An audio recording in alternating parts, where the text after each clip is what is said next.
Show with John Impemba and James Grande.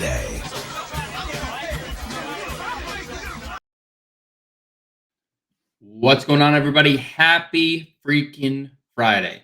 And welcome into the Fantasy Alarm NBA DFS preview show.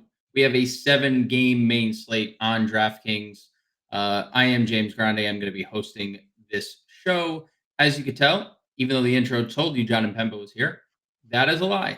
He is not here. And Justin Carlucci is joining me again, as he did for the first time on the live stream for Thursday. That was a lot of fun, that show. Looking forward to another really fun show here. Justin, what's going on, brother? How you doing?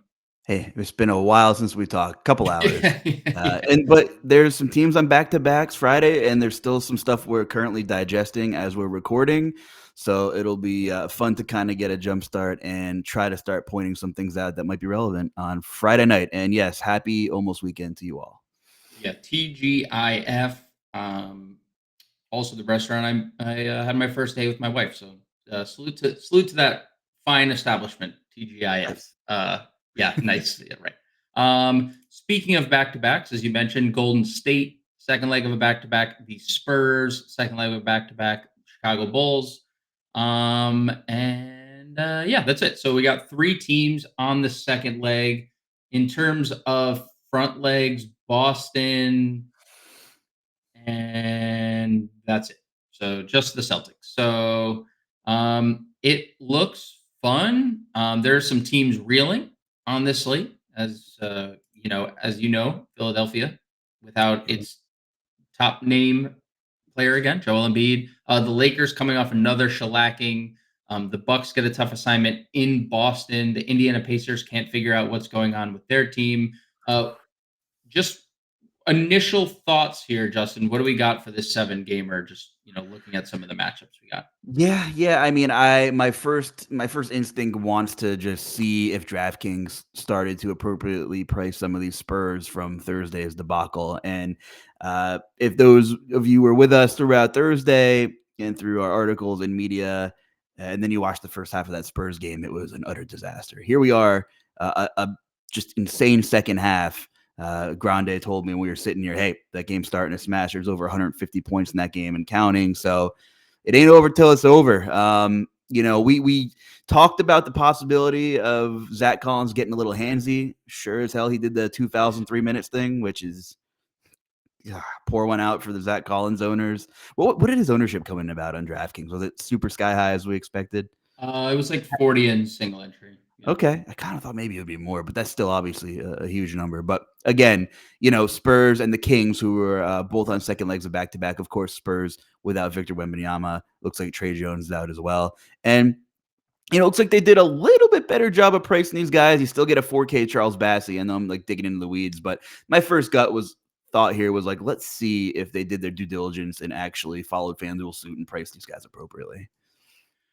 My assumption, and I was doing some, my thought is Wemby would play on the second leg of back to back, and obviously we'll see. We don't. That's just me, man's guessing right now, right? But we'll see. I think it's management, but because it's lower back soreness. He had been playing a lot of minutes, 34, 37, 33, 37, 34. So we'll see if Wemby plays. If he doesn't, obviously it's super, super affordable Spurs once again. Yeah. If you guys are first time watchers of the show, we are going to break the slate down position by position. And of course, I have to pull up the slate for us to do that. 7 games, as we mentioned. If you guys would be so kind, go ahead and smash the thumbs up button. Leave a comment if you'd be so kind. If you have any thoughts on the slate yourself, who's your favorite plays, who's your favorite values. And if you don't subscribe to the Fantasy Alarm YouTube channel, also do that if you would be so kind as well. Justin, you ready to get into things? Yeah, let's get started. At the point guard position, Stephen Curry sat on the front leg of a back-to-back on Thursday. Injury management was the tag. Have to kind of assume that means we are going to get Stephen Curry on the second leg of a back-to-back, but we will see there. We'll act as if he's in. Damian Lillard, 9,400. Trae Young, 9,100 with the probable tag. Atlanta is not going to go another slate without listing him. I guarantee it after that fine that they were given. And then De'Aaron Fox, what are some of your, if any, favorite plays above 9K here at the point guard spot? Yeah, first glance, and just the thing about Curry is every time I think he'll kind of get babied with minutes when he misses games this year or whatever, he just doesn't unless it's a blowout. So I think you'll probably get some super low ownership on Curry, and you know he just keeps getting it done when you think he won't or he'll slow down. So my first thoughts are Steph Curry could be a large field tournament option at probable single digit ownership if I had to guess.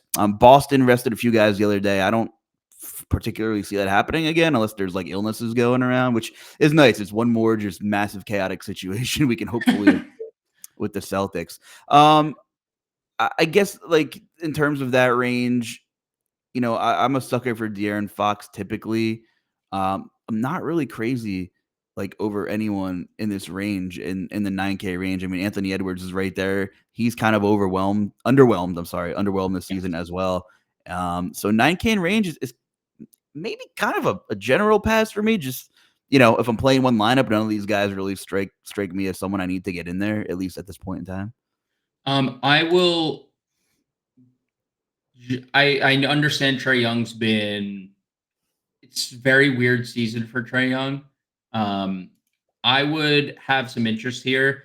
He has just shot the ball extremely poorly. He has been an incredible playmaker more than anything. The rebounds, I think, have been a little bit of a surprise. If Trae Young makes shots, he's going to go for 50 plus. And I think the Lakers are a spot that you can make shots, as we all saw the clips against the Heat. They don't guard anybody. They are right now 27th in defensive rating. So I do have some interest in tournaments in Trae Young at 91. I like that. I mean, he's given up a little bit of his alpha usage role with the Right. ascension of Jalen Johnson, but this is a guy who led the league in potential assists last year at Yes. 18.2. He's leading the league again, and he's averaging 3 more potential assists per game. So the usage that he's kind of yielding, he's kind of making up for it with his playmaking kind of abilities, like you were alluding to. And man, the Lakers are a train wreck. I kind of feel for JJ Redick dealing with this Yep. dumpster fire right now, and we'll see. I mean, we can't sit here and pretend Atlanta is this juggernaut either. So maybe it's a good game environment. I don't know if there's a spread. Yeah, it looks like a 231.5 total with 3.5-point spread right now is what I'm seeing. So Vegas tabs it as a close one, and you might be onto something. If that game is marginally close, there could be some winners on both sides of it.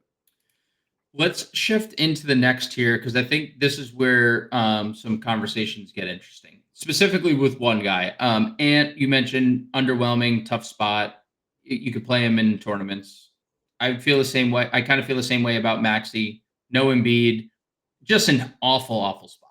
Right? Orlando is as good as it gets defensively. They have one of the best, if not the best, perimeter defender in the league in Jalen Suggs. So, large field stuff only for Maxey. I think Halliburton is the starting, almost maybe like one of the most intriguing plays of the slate and Indiana in general. You were just looking at the totals. Did you happen to look at Indiana, Chicago? I could blindly tell you it's probably high. 245.5. Yeah, obviously a monster number there. And, I, just generally speaking, you want the ball handler on both teams I in the game with a total that high. Yeah, and I even see it I'm just looking at FanDuel Sportsbook just because I don't want DraftKings to log me out. 247.5 Oof. is over on FanDuel. So we're even getting a 2-point boost over on FanDuel just to, sweeten the pot a little bit. There's been this weird thing with Halliburton, and I'm not necessarily ever a road splits guy, like home road splits, but it is pretty stark when you look at the shooting splits and you look at the fantasy points per game and you just look at what he does at home versus what he does on the road. And, it kind of speaks to like the mental side of stuff that he's been struggling with. He did have a really good game in Toronto a couple nights ago. He was fine against Brooklyn. What is your like temperature on an 8,300 Halliburton, who at this time last year in season tournament Halliburton literally ascended to the top of everybody's list of like who's next, who's the next great point guard? This guy. What's your take on 8,300 Tyrese Halliburton here? Well, I can tell you all, whatever I say, do opposite, because I am on the wrong side of this guy every damn slate this season, I feel like. And you just look at the numbers, and I know he's struggling, but he's a guy who should be getting there with assists and potential assists as well. Yes. They don't play defense. They play fairly fast. You would figure he would find more ways to get there. He averaged 1.45 DK points per minute last year. That number's down to 1.12, and just a lot going on. I mean, he's been so volatile, so inconsistent. He had a couple of huge games this year, don't get me wrong, but a lot of like 30-ish fantasy points games sprinkled in there. He's at the point now where he's cheap enough where it's going to be really, really hard for him to miserably fail in a game environment that is projected to be, as up tempo as this one. So I just, we've been down this road before with Halliburton this season on slates kind of similar to this. I feel like we'll wake up tomorrow and he'll be one of the highest projected owned point guards or players on this slate because of his price, because of the game total. You might see like a 30 to 35% number next to his name, and I wouldn't be surprised. So he's going to be a big decision point because of his likely fairly high ownership. Yep. And, you have to trust some of the data. You have to hope for some positive regression. We know he's talented, played for Team USA over the summer. Right. I will have interest in the point guard in a game with a 247.5 total. So I'm just going to have to go back to it. Agreed. I like how you got there too. You were like, probably, definitely. Yeah, he's going to be one of the highest point guard, just in general. Going to be, Yep. Just got to live with it. Got to live with the Yeah. results with him. I think you're risking more fading a guy like that than, I'd rather be take an aggressive stand on him if you're like multi-entering than just saying, nah, not for me. Agreed. Going down the rest of the point guard list, we have Derek White. What's the Tatum status? Questionable again for JT. Great. Big game, Milwaukee. I'm assuming it's on ESPN. I mean, he's got to play, right?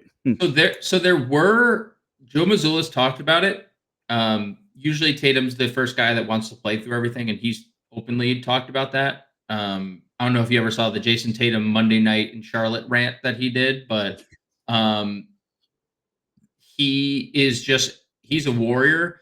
He is dealing with the knee is a real thing per Joe Mazzulla. Like Mazzulla was talking, he's not concerned with it, but it is an actual injury, not just something that they're holding him out. So we'll see. And let's see Drew Holiday's off the injury report. So that's obviously Peyton Pritchard related, but talk to me about this next tier. White, Monk, McCain, probably not as much with PG back. Giddy, we can go back to the well on if there's no Kobe White. We maybe get Kobe White back. Like, what's your if any favorite plays in this next in this mid? See, I can't. If you're playing cash games or you're looking for a last piece in at 7,100, I'm never going to tell anybody to not play Derek White. He just offers such a high floor. This game should be competitive. He can push 35, 40 minutes. Now, Drew Holiday back is like a slight ding to him. But if Tatum sits again, you're looking at probably one of the higher owned, best per dollar plays on the slate in Derek White. Big if though. Yep. If Tatum plays, I don't have a ton of interest for tournaments. So that's kind of where I am. We talked about Malik Monk on Thursday's 5 o'clock stream. He had an okay performance against Memphis. Still dropped 20 real points. He was fine, but he's still adjusting to his new role. He's passing the ball a little bit more. The big pro is he's always been a strong per minute producer, and he's going to see minimum of 30 minutes every game he starts, you would think. So getting a little bit of a sticker shock here with 7K. I would imagine he doesn't get a lot of ownership. So I think Monk is probably like one of the better large field tournament slates. I mean, second leg of a back-to-back, you can't rule out, Sacramento pulling some shenanigans and maybe sitting somebody that matters. But Monk is probably a large field tournament look. He just has such a high ceiling. DeRozan's probably the most likely there, just given his back issues lately. That seems that's something that they've done recently. Going down the list, Anthony Simons, 66. He's always in play in tournaments. It's a really good spot, obviously, against Utah. Jalen Suggs, 65. Fine. He's going to play a lot of minutes. He just needs to make shots and stay out of foul trouble. Austin Reeves is already ruled out, so that great. More chalk D'Angelo Russell. Can't wait for that one. 62 Chris Paul. If he plays on the second leg of a back-to-back, we'll see what the Spurs do. Sexton, Keontae George, Shaedon Sharpe, Peyton Pritchard. Let's just go right to him. D'Angelo Russell is going to be popular. He's been popular 4 straight slates. He has been great in 3 of them. 5,400 is more expensive than he's been, with no Reeves and the expectation Russell's starting. Are you in or are you out? I'm in. There are, listen, you can make cons about everybody in this game that we play, but they are desperately searching for answers. After D'Lo was kind of in the doghouse with Reddick a couple of weeks ago for just what was it, lack of attention to detail, and he just kind of sucked. To be honest with you, he's kind of been maybe a little chip on his shoulder. JJ's been playing him 30 plus minutes. Obviously, the absence of Reeves helps him quite a bit. I just have like if things aren't going well, I just have like this 5 to 10% fear of a JJ Redick rug pull with some of the rotation or something because he is bold and not afraid to make moves. Try not to think about it that way. We know Atlanta plays super fast. They don't play any defense. This is too cheap for D'Angelo Russell. High floor, high ceiling. This is a chalk that I'm willing to eat. Agreed. If Painfully Tatum, and regretfully, but I will eat it. yes, on both fronts. If Tatum sits, yay or nay on Peyton Pritchard? What's his price? Hold on. What do you got? 5,800. I mean, what are we doing here? The Drew Holiday back matters for sure. You could probably cap his ceiling a little bit, but Pritchard is a real part of this rotation, even when everybody's healthy. He's very active, and I'm preaching to the choir here. We all know what Peyton Pritchard does. If you play DFS, he's a scrappy player, can get grease fire hot, shoot threes, pass the ball. I'm in if Tatum's out, and I really can't get a sense of what his projected ownership might be. Like, what are we talking here if Tatum sits? Are we talking like, I guess depends what other kind of value opens up on the slate, but he just seems like a dynamite, like 5x worst case scenario type of play at that price if Tatum sits. I mean, I think D'Angelo already having Austin Reeves out, I think would just be more popular in general. I know Peyton has the multi-position stuff, so he might have a little advantage there. I would say of like the 5K or just value point guards in general, just looking through, he's still Russell's still more popular than Pritchard, even if Tatum sits. But we saw it the other day, right? Pritchard was unowned until they rolled out Holiday, and then he was 40 whatever percent. Holiday in, Tatum out.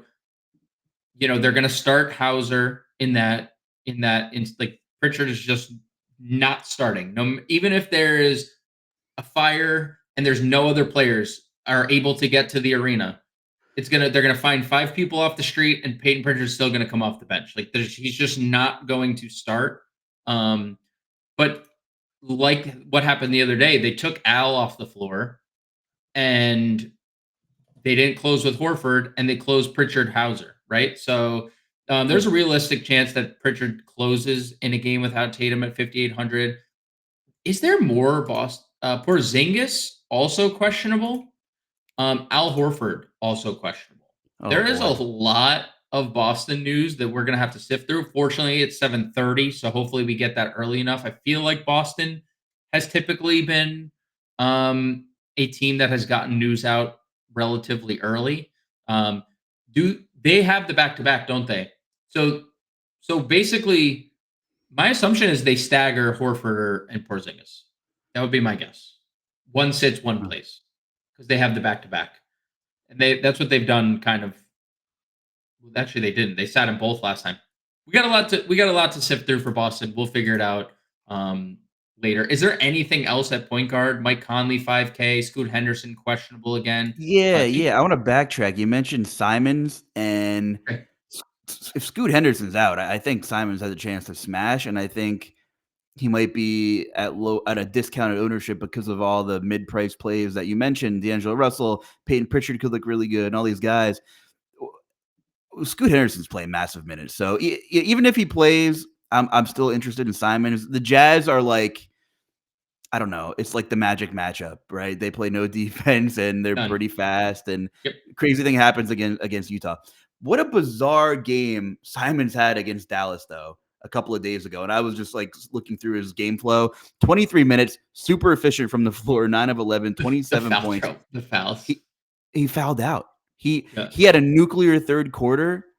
He went 8 for 9 from the floor in the third quarter. I think he had like 24 points or 20 some odd points in the third quarter. Didn't play a lick of the fourth quarter. So, you look at that 23 number, he left a full quarter on the table there. So there was no other funny business other than he fouled out and pulled a Zach Collins, from Thursday. So boy, he becomes super interesting. And he had a rough go to begin the year too, just was really inconsistent. But if we know anything about him from the last couple of years, especially when he has a chance to soak up a bunch of usage, this guy could put up a big score, and it's a fantastic matchup. Bucket. He is a bucket getter, a walking bucket. So I agree. Even if Scoot being in, he's going to be unowned. Scoot being out, I mean, he'll still probably be unowned because he also lost his shooting guard eligibility. So, I like that call quite a bit. TJ McConnell getting 28 minutes, interesting. I guess we'll have to wait the Nembhard status. Nembhard's listed questionable. Yes. If Nembhard is out, do you think those minutes for McConnell are real? It's really hard to ever put a pulse on the mad scientist, Rick Carlisle, and like what he's going to do with his rotation. I love that you call him that because he's great, dude. He is a crazy person. A nightmare. He's a nightmare. Yeah, he's a nightmare. I'm 34. My hair's thinning a little. He's gonna make me rip out the rest of whatever I have up here if I keep turning to Quentin Jackson, who ends up playing like 8 minutes for no reason, and after he starts. And the bottom line is they're very desperate to figure things out. They're in more of a panic mode than JJ Redick and the Lakers are. Yes. So just like I feel like if this is the Pacers, they're surrounded by yellow caution tape right now. Proceed with caution. Yes. Because the only minutes that are really safe are, Halliburton, Siakam, and most likely Miles Turner. Ben Shepherd's missed time. They've had all these guys that have missed, like you said, Nembhard and Nesmith. And geez, was it Furphy getting time the other night? Furphy started this. Furphy started the second half and hit 4 threes to start the second half. Yeah. Yeah, I mean, I guess Matherin's minutes are kind of safe, but kind of that the 6 through 8 slot in their rotation. I mean, every time I'm chasing Jarris Walker, or he'll play 24 minutes and score 2 fantasy points. They have just been a nightmare. You would think McConnell will have a solidified role. He's about as he might pound for pound. He might be the most consistent player on the Pacers. 4,700 is pretty cheap. I guess I'm in if Nembhard doesn't play, and he got that Q tag really early, like 24 hours plus hours ahead of time. They ran him a full 19 minutes in the first quarter on Wednesday, 0 in the second half. Maybe they just throttled him too early. I have a lot of interest in McConnell if we get Nembhard news and he's out. Dude, I am 100% of the time in on TJ McConnell if I had a crystal ball that told me he was going to play 28 minutes. Absolutely. Yeah. 100%. I would play him 100% of the time. If I knew that he was playing 28 minutes, because even the production we're getting lately is kind of not as good as TJ McConnell has and has always been. I mean, he has been well over a fantasy point per minute his whole career. Anything else appeal to you at point guard? Or do you want to move on to shooting guard? No, let's move on. Shooting guard, we go. We're gonna see some names obviously overlapped here, like Anthony Edwards. Jaylen Brown is obviously in play if Tatum is out. He's definitely in play if Tatum's in as well and is dealing with a knee. You'll get a low. Anytime Tatum's in, Jaylen Brown's typically low. So you can get to a shooting guard, small forward, great positional eligibility. Jaylen Brown. Zach LaVine, second leg of a back-to-back. We'll see who's in and who's out for Chicago. They should have Lonzo Ball back. We'll see about Kobe White on the second leg of a back-to-back. We talked Derek White. We talked Monk. Something that we haven't talked about. Okay. Chris Middleton's shooting guard eligibility, by the way. He's making his debut on Friday. Not that I want to play him. I just find it interesting that he is listed as a shooting guard. Has spent his whole career at small forward, but I digress. What, if anything, is interesting to you at shooting guard in general? It doesn't have to be expensive, just because a lot of these names we've talked about already. Yeah, I mean, Jaylen Brown is a rock, whether or not Tatum's in. If the game is close, it's Milwaukee, probably play about 40 minutes. averages 1.2 fantasy points per minute. Just a massive floor on Jaylen Brown. And Yep. we saw what he can do, obviously, without Tatum. We saw it a couple nights ago. He only played 31 minutes. He didn't even shoot 40% from the floor, and he had 46 and change DraftKings points. So he becomes one of the best plays, if not the best play on the slate if Tatum is out. Just scrolling through shooting guard here. Where was I going to make a note? Yeah, like these Spurs again. We need to see what's going on because Devin Vassell, like they've been babying him in, and allegedly there was no restrictions on him. He had a really nice second half, looked good in the second half of Thursday night's game. But again, there's a chance that maybe we see another one of these recently injured Spurs take a seat on Friday. Yep. And lastly, other than the Spurs, obviously Castle's here, 4,800, way too cheap for him at this point, I think too. But what is AO's ownership going to be after his legacy game is the real question. I mean, God, he was a no-brainer, and I know he made a little bit of sense for sure. If with Giddey active, you're still missing Kobe White. I get it. But man, a triple double, monster smash. I didn't have enough of him, but he's very cheap, and I don't know if he comes in, crazy number 40%. I might have to sit that one out. But what are your thoughts on him? Do you have a different stance on him? I guess like TBD because we don't Right. know. Like Lonzo is going to play second leg of a back to back, so there's point guard minutes to that shrink. And Giddey didn't even play 24 minutes for Giddey. So what is Lonzo cut into to Desumu? Then what if Kobe White plays? Then what are we talking about? Then we're suddenly talking about a rotation that is basically full. Um, and then we're $600 or $400 more than he was on the Thursday slate. It feels like a chase, but you could look at it, devil's advocate, it's 247 and a half implied total. And Right. he's The starting. matchup's great. Right. Yeah, the matchup's great. He's starting two of the top 10 teams in pace, two of the bottom 10 teams in defense. Like you can make a case. It was like to echo your Spurs statement on the Thursday slate. Like we're going to talk a lot of Bulls and Pacers because this game is obviously the best on the board. So, I think it's a little bit of chasing if the Bulls are healthier. But if there's no Kobe White, that's a huge void. So yeah, I'm good with Desumo if White is out specifically. Don't love the price though, and I agree on Vassell. I think Vassell sits second leg of a back to back. I don't believe he's played a back to back yet. He hasn't. So Okay. 25 minutes. He played 25 minutes on the Thursday slate. They took him out for garbage time, last like 2 minutes of the game. So, would have been 27 if that's more competitive. So right in line with what he would have played. I think you're right. If he sits or when he sits, Stephon Castle is an excellent play because he's a lottery pick that is 20 years old and is not going to sit on the second leg of a back to back. So you don't know about Chris Paul either, just with how old Chris Paul is. And, he's been durable this year, Chris Paul, but you never know. So I think there's a lot to like about Castle at 48. Yep. I'm going here. I want Bogdanovich. I think Atlanta, and I tweeted it out the other day. Atlanta's the best mid team in the NBA. They have a lot of like really skilled players, but collectively they're just mid, right? Like they're just they've won a lot of games in a row. But Bogdanovich obviously benefited from 5 steals.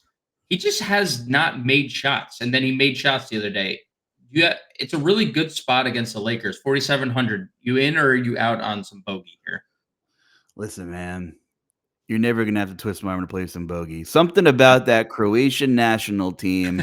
I was heavily invested in Olympic DFS. It's my favorite. It's my Yeah, favorite because there great. isn't a lot of data. There's not simulations, and I had a really good run over the summer. It was a lot of fun. Bogdanovich was such a baller for that team. I He mean, he was. was the number 2, and I'm actually shocked he doesn't have a little more of a role with this Hawks team that's been so much up and down. I mean, maybe nobody expected the ascension of Dyson Daniels so rapidly, except maybe the organization who brought him in, and good for them. But, if they need a bucket, you talked about Anthony Simons. I categorize this guy as a bucket too. He's just a bucket getter.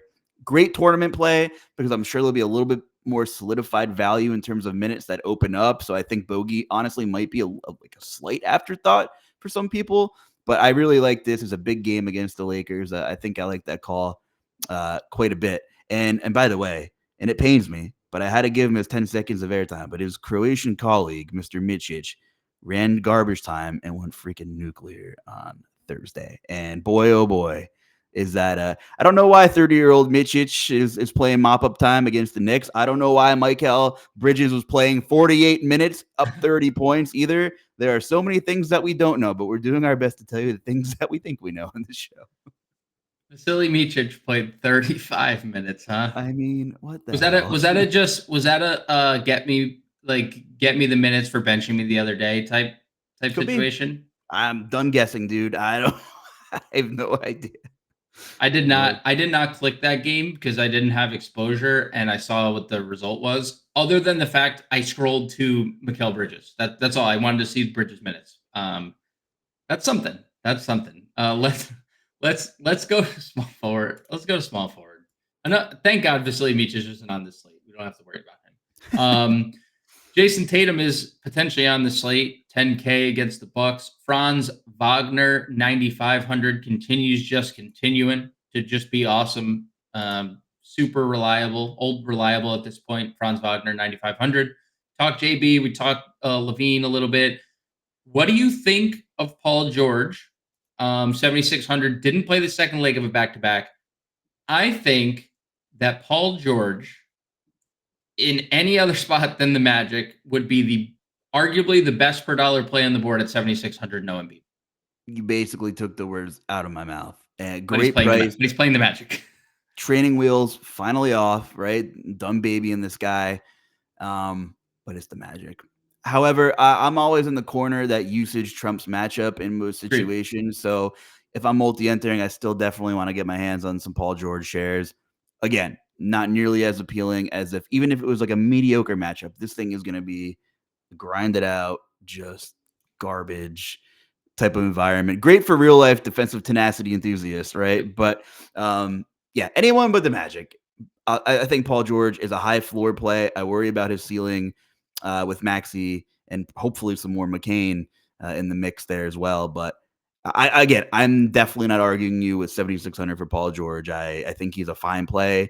And he's probably one of the safest plays per dollar on the board, honestly. It's scary saying Paul George is a safe play, but his tag is way too cheap in the situation without Embiid.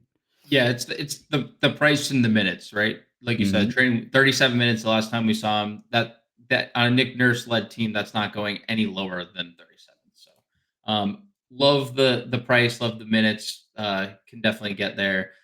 Rest of the position, DeRozan, Lauri Markkanen, 7,000. That's the cheapest price tag we've seen on Lauri Markkanen all year. Hasn't been great, but no Jordan Clarkson again. Mathurin, Wiggins, Keegan Murray, Avdia. What do we got for the rest of this mid-tier? Yeah, Avdia has been kind of just like riding this carousel of when he's going to see 35 minutes and when he's not. So I just, he's 6K. He's not 4K. He's not 5K anymore. I just have a hard time clicking that button. Just a lot more TBD here at this position, right? Some of these Spurs guys that it really matters. The status of Wembanyama, the status of Vassell really matters, because if Vassell is also out, and we're talking like a big hypothetical, but you're getting a $4,500 Keldon Johnson, who's going to have to be a bigger part of that rotation. And he was fine on Thursday, Mr. Champagne, as I call him. Yeah, like these guys, they're gonna have to be an even bigger part of this rotation if they're missing Vassell and Wemby. I think there's a path where both of those Spurs may sit on Friday. I mean, what's the rush with Wemby at this point? He's the face of your franchise for the next 10 years, and Vassell looks like he's going to be a big nucleus of that for years to come as well. If Vassell plays, I still think they are tournament value options, pending whatever other value opens up. But, it's still a nice little matchup against Sacramento, but we can't say even more about how perfect a matchup with the Chicago Bulls is. So they might even be a little bit overowned, but I still think Right. have to keep an eye on them. Check out the 5 p.m. show tomorrow. Are you with my guy Keith tomorrow Yep. on the 5 Yeah, p.m. me and stream? Keith. Yep. Yeah, so you guys are going to be busy. There's going to be a lot more to talk about with the Spurs. Yes, there will be. Rest of the small forward position, I wanted to talk DeAndre Hunter for a little bit. He has been pretty awesome. Come into league as a defensive player, has turned into a nice offensive player, 20 plus actual in 4 of 5, 18 plus in 5 of 5. Um, Playing basically splitting with like Ricochet, taking a couple minutes away from Jalen Johnson here and there. Is 5K too expensive for DeAndre Hunter, or are you willing to get here? I don't hate it depending on whatever else opens up. He came back from his injury a couple weeks ago, and he just was putting up usage rates that I've never seen from him. Yeah. So I don't know. It's like he took the bogey role in this team where it's like, no, I'm going to be the one to score at the wing position here. I don't know. I'm always a fan of playing DeAndre Hunter because he's always active defensively too, always upside for steals, maybe a block or two. So I'm with you on DeAndre Hunter. One more guy we have to mention is our guy Taylor Horton Tucker, who's at 4,100. Just He's because he very was hot as hell on Thursday does not mean he's going to be hot on Friday. We know this guy is a streaky usage guy who has never seen a shot he didn't like. That being said, if Kobe White is still out, his role is probably going to be the same. It just comes down to, is he going to get hot or not? Yes, the key point is Kobe White has to be out for us to get here because he might not play. If Kobe White plays, THT might not play a singular minute in this game. So TBD on the TBD on the THT for us here on the Friday main slate. I think that's it. Let's Johnny. I guess if Nembhard doesn't sit, could you see a scenario where they start Furphy? I mean, he played well at this He point. did. I would He not be did. shocked. Would not be shocked. The mad scientist is cooking. Yep. I mean, let's call a spade a spade. This is right up the mad scientist alley. He loves Ben Shepherd more than anybody should love Ben Shepherd. This is slide Johnny Furphy right into the Ben Shepherd role and move on, right? Let's go to power forward where we don't have to talk about Johnny Furphy anymore. Giannis at 12K is probable with the knee. Was fine the other day, but you need more at 12K. You have Tatum, you have LeBron, now power forward only. Are any of them as good as Jalen Johnson, though? I mean, like Giannis is obviously great. Is he as good as Jalen Johnson per like $2,500 less? Oh man, that's tough. 3,500? Math is hard. Yeah, I love them both. I really do. And we talked about Jalen Johnson on Thursday at the 5 p.m. show, and like the guy just never kills your lineup and offers you 55, 60 point upside. Giannis just always seems to get up against the Celtics, excuse me. I'm trying to pull up those numbers. I'm not a big game history guy either, but there isn't a much bigger, matchup in the Eastern Conference than Bucks Celtics. Is 72 fantasy points good? Last time I checked, it wasn't bad. 43 actual? How's that? Yeah. Can't beat Yeah. that. Yeah, that's Yeah. pretty I mean, he's had the last couple of years. I mean, he's been all over the place. 71, 44, 40, 49 in 26 minutes. That's good too. 47, 41, 63. I'm not really worried about the knee. right. I do think he is very interesting if Boston value does open up, because in terms of like roster construction, he could be a way to like mitigate some of that ownership. And if you're going to play some chalk Celtics, if Tatum's out, I would want a little bit of a game stack, a little bit of correlation with Giannis on the other side there. So I think those are my two favorite plays at power forward as of right now, Jalen Johnson and Giannis. Agreed. Nothing else really to add to that. I do think Siakam 78 is interesting. John Collins is someone that didn't have obviously a great game against OKC. No one does, but has been really, really solid this year. No one ever plays John Collins either. Wiggins at 6. Yeah, dude. Like, there was always the scenario where he was going to start, and we had briefly touched on him starting at center. I didn't think that was actually going to happen, but he should be starting. He was great. And the minutes went from 22 to 36. He played 7 more minutes than anybody else on the Spurs. He played 36 minutes, 16, 14, 2 assists and a steal.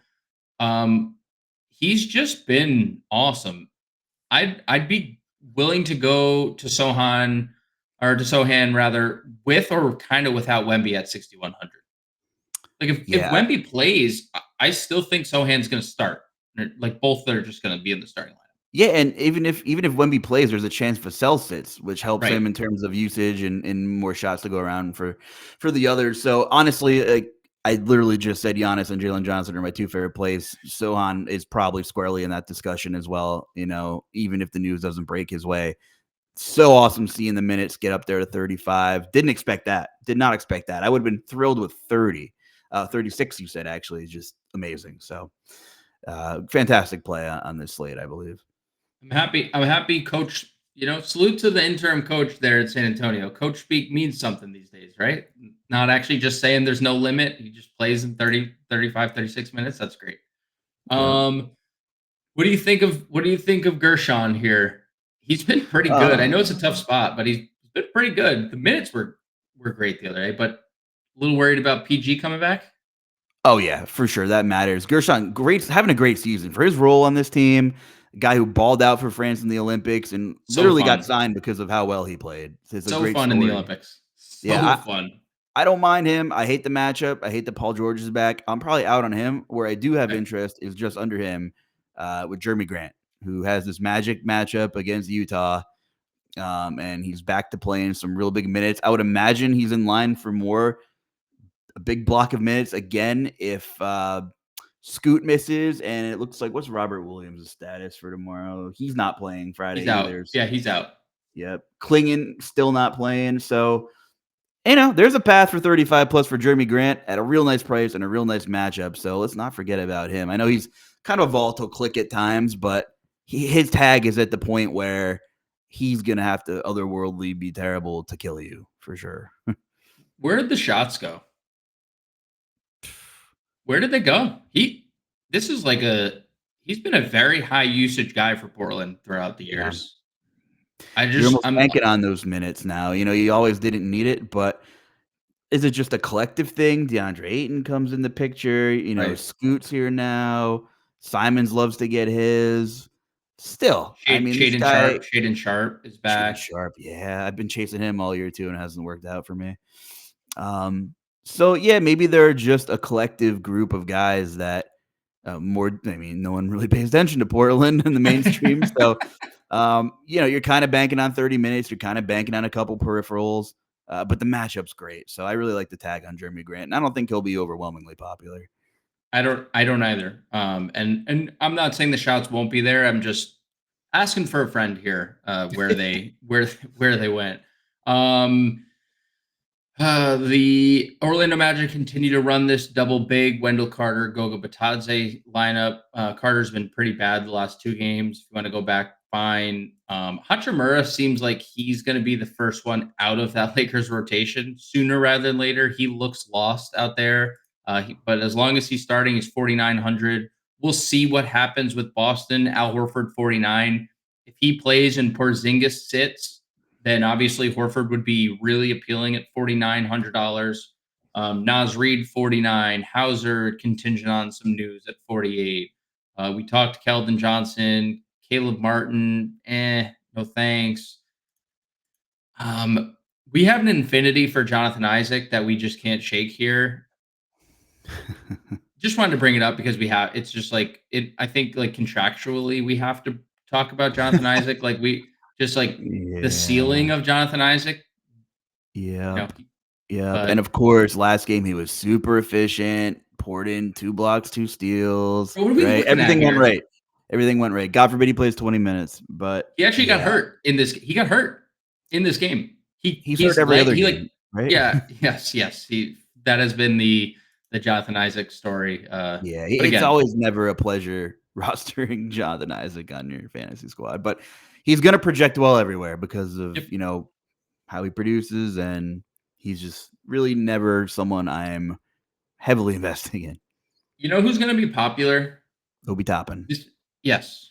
Obi Toppin is going to be popular. So I played him against Brooklyn the other day, and I had talked through with John on the stream. I wasn't a Quentin Jackson believer, just given Carlisle had made some comments, left his post-game presser early, and it seemed like he was just going to run people into the ground if they played well. And short leash with Quentin Jackson is kind of what I thought. Obi Toppin looked really good in that game and then closed over Miles Turner in the final few minutes. Yeah. Now, I'm not saying that's going to happen every game. We just saw the game prior, 14 minutes for Obi Toppin for no reason. He is a very, very good fantasy player for a guy that's underpriced, and clearly 3 of the last 4 games has a minute ceiling for a guy at 3,600 in the best game environment on the board. If there's nothing that breaks over the night, like in the evening, like some type of news, I would safely assume Obi Toppin's in the top 5 to 10 highest rostered players when we wake up tomorrow morning. And I think we're at the point where the mad scientist might have to ride a hot hand and ride someone that's in good form and see if the pieces are fitting. So I think he'll have a longer leash than some of these other guys, and maybe a longer leash than he's typically had. And if he keeps playing as well as he does, maybe he cracks 28, 29 minutes, especially if Nembhard misses. It just is one less body in that rotation. So I'm with you, man. And of course, you get the awesome matchup with Chicago, which we targeted heavily on Thursday. So listen, it's never comfortable. It's December. I didn't think we'd be talking about Obi Toppin chalk, but a lot of the boxes are being checked right now, especially with the current status of the team. Yeah, I guess the Nembhard news does matter. So TBD there. We'll see. He should be fine because the power forward center minutes that he's going to get, but Nembhard could cut into some things just a little bit. Let's wrap it up with center. We could talk about Wemby. I'm assuming we'd both be fine with playing Wemby at 10-5 if he's in. I think that's a mismatch. Sabonis is not a good defender at all. Does Anthony Davis, this foot stuff, that is it worse than we're being led on to believe? Because he's looked terrible in each of the last 2 games, coinciding with 2 blowout losses. Do you think he can right the ship here? I would. This would. I wish it wasn't, but this would be alarming if he was terrible against Atlanta. He's had the lowest, I think the 4th lowest usage rate among the closing cast in the 4th quarter of the last 2 games. That's just not right. Something's not. Their best player. He's their best player.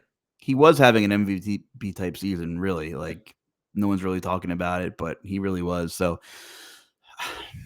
will I play him in one lineup tomorrow? I don't know, with the steep price tag and the way the slate might kind of unfold, but he'd be for sure in my multi-entering pool, and I'm willing to see if he is going to get right or not, because it's just such a prime matchup with Atlanta.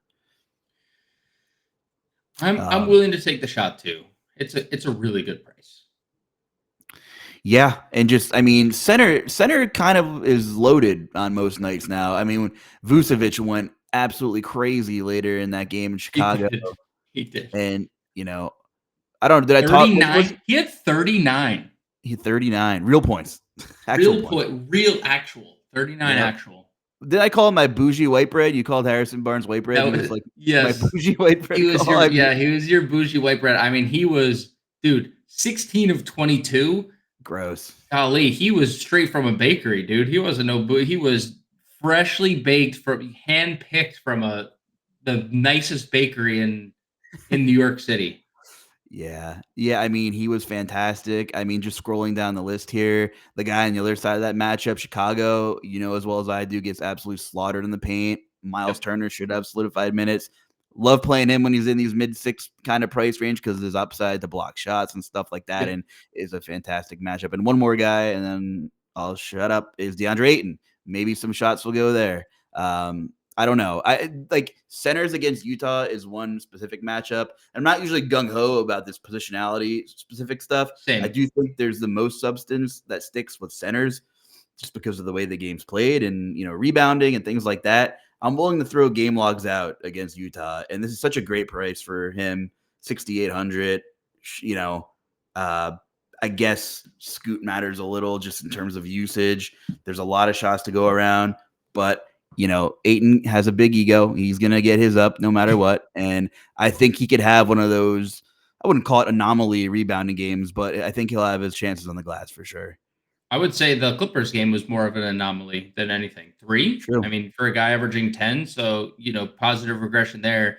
Anyone naming themselves dominating definitely has an ego that he needs to stroke every once in a while, right? I mean, self-proclaimed Nick. I mean, you can't give yourself a nickname. I don't know. Like, I think that's a rule that's somewhere in like a handbook somewhere. You don't give yourself a nickname. So I've been playing, and I played a really low owned Clint Capella the other day, in against the Bucks. Dude, just give me 24. Just give me 24 minutes of Clint Capella, and he'll do the rest because he has been amazing on a per minute basis this year. They've also talked about wanting him against more traditional centers over Okongwu because they don't think Okongwu is big or physical enough to do it. Anthony Davis, both big and physical. Feels Yep. like a very good Capella spot. If the minutes were more consistent, he's probably closer to $7,000 than he is. Probably about $1,000 too cheap in current form right I agree. They were gung ho on that Okongwu experiment for several weeks. So, but you're right. This fits the bill for a great matchup. I like that call. He's been awesome on a permanent basis. Um, Centers against Philly, I think Goga might be kind of dinged up, and Mo Wagner just keeps dominating when he now. plays Dude, 20 minutes. I mean, I don't know if it's sustainable, but he's always been a pretty strong per minute producer. He's super active. I mean, look at that. Look at those box scores. Look at those lines. He's filling it up. There's no game without a blocker stealing any of those logs. He's going to get rebounds. Same Philly matchup that he had success with against the other day. And they might play a little smaller with Gershon. So Mo might be the ideal kind of candidate to match up with him instead of Goga. So I think Mo, my gut says he won't be popular. I don't know though. I mean, he's been on such a tear and he's so cheap. He might, be in the teens in terms of ownership, but I kind of like this play at center too. I think what helps your argument is that he lost his power forward eligibility a couple slates ago. He had been power forward center for like 2 straight years, and they took that away. Two things we know: Mo Wagner's getting on the floor, he's talking smack, and going to he's in there for a good time, not a long time. I know I said that about THT, and we got that experience on Thursday.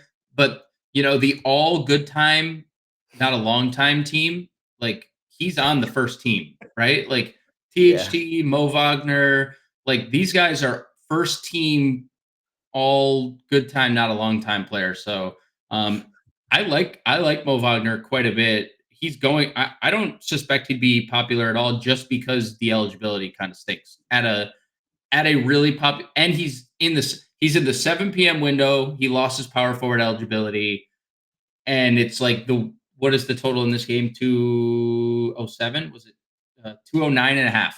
I mean, no one's going to play this game in general. So you'll get a super low on Mo Wagner, and he will probably reward you because he does it every slate, and nobody ever clicks on him. Yeah.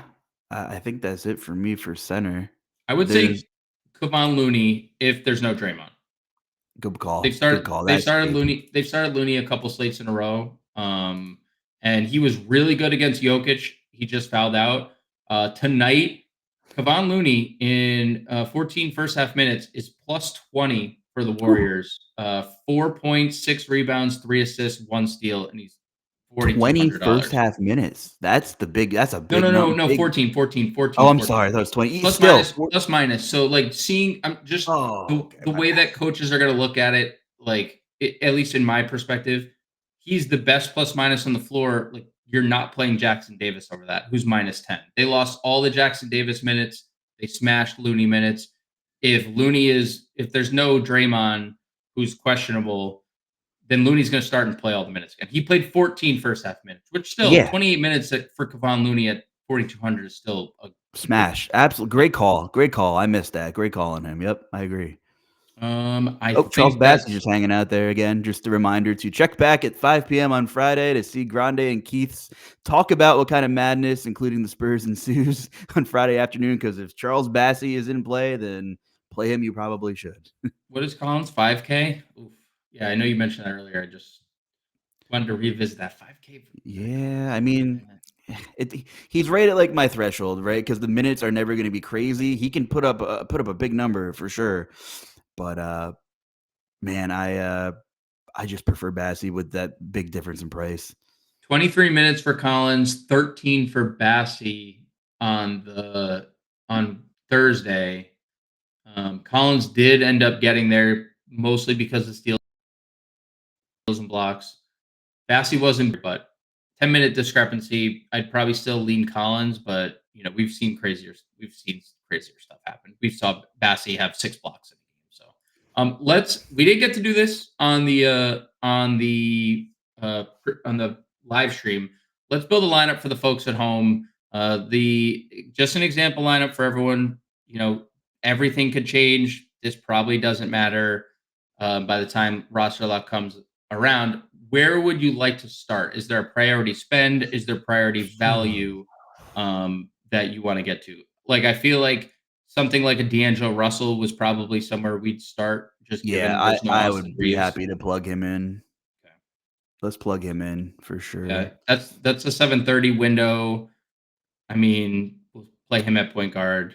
Like just to save us, stress. Do we want to play this that Wemby's in or out, or do we, because you could definitely jam some Spurs in. I think it's hard to obviously tell, but I personally think Wemby plays. So Okay, let's I've go gone under that into assumption then. okay. Yeah. So obviously Bulls Pacers is probably the game that we want to get some targets in. Do we want to plug Obi Toppin? Do we want to plug a $3,600 Obi Toppin in? I think a good single entry might include some little game stacks. I'm not saying it has to be like a 3v3. Like I think you can have Obi Toppin. I think we should go look at a little mid-range build and consider if this is like a, maybe like a single entry type build. I think Tyrese Halliburton probably fits the build. Kind of stinks that him and D'Lo are both point guard only, I believe. Yeah. But I think you can play with it. But I think that's a really nice start. Then you can kind of deal with the Chicago news if you want, like pending Kobe White. Do you want to punt THT? Do you want to play Voos, who's still fairly affordable? Do you want to chase AO? I can see chasing AO in a game stack a little more than, maybe just running him off as like a YOLO solo or whatever you want to call it. Yeah, let's do it. I mean, look, I think that he's going to start irregardless of who's in and who's out. It's just I think the bar is a little, it's an ever-changing scale depending on who is and who's out. Right. I'm pretty confident. I'm sorry. Go ahead. No, I like he's going to play 30 minutes. Yes.